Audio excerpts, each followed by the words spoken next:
Hi అండి, welcome to Enosh kitchen. ఈరోజు ఇంట్లోనే ఈజీగా వెజ్ పులావ్ ఎలా తయారు చేసుకోవాలో చూద్దామండి. ఒక్కసారి ఇలా నా స్టైల్లో తయారు చేసి చూడండి, చాలా టేస్టీగా ఉంటుంది. అలాగే చాలా సింపుల్గా కూడా అయిపోతుందండి. ఇప్పుడు పులావ్ ఎలా తయారు చేసుకోవాలో చూద్దామండి. ముందుగా స్టవ్ వెలిగించి అడుగు మందంగా ఉన్న ఒక గిన్నెని తీసుకోవాలండి. నేను నాన్ స్టిక్ కడాయిని తీసుకుంటున్నాను. దీంట్లో అయితే అన్నం అనేది అడుగంటది కదండి, అందుకని ఇలాంటివి పలావ్స్కి చాలా బాగుంటుందండి. మీరు కూడా ఒకసారి ట్రై చేయండి.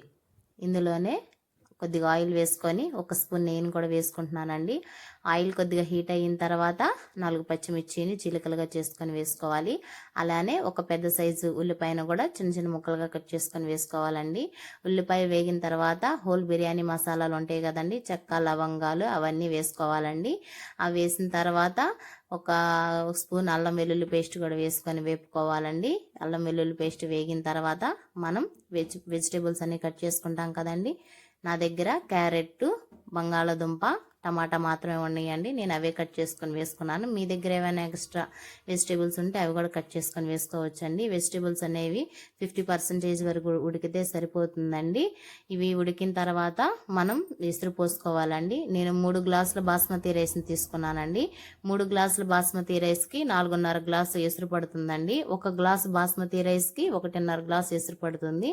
అలా లెక్క చూసుకొని నేను 4.5 గ్లాసుల ఎసురుని వేసుకున్నానండి. ఎసురు బాగా మరిగేటప్పుడే మనం రుచి చూసుకొని సాల్ట్ సరిపోతే సాల్ట్ అడ్జస్ట్ చేసుకోవచ్చండి.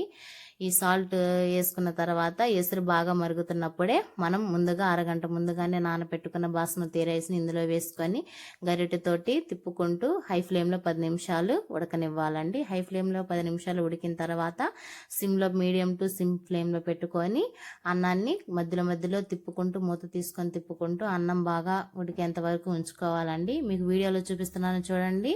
అన్నం అనేది అసలు స్టిక్కీగా అవ్వకుండా ఏ పొలుకు ఆ పొలుకు బాగా ఉడికిపోయిందండి. చూడండి, మీకు వీడియోలో చూపిస్తున్నాను. ఈ వీడియో మీకు నచ్చినట్లయితే లైక్ చేసి, షేర్ చేసి, సబ్స్క్రైబ్ చేయండి. Thank you for watching.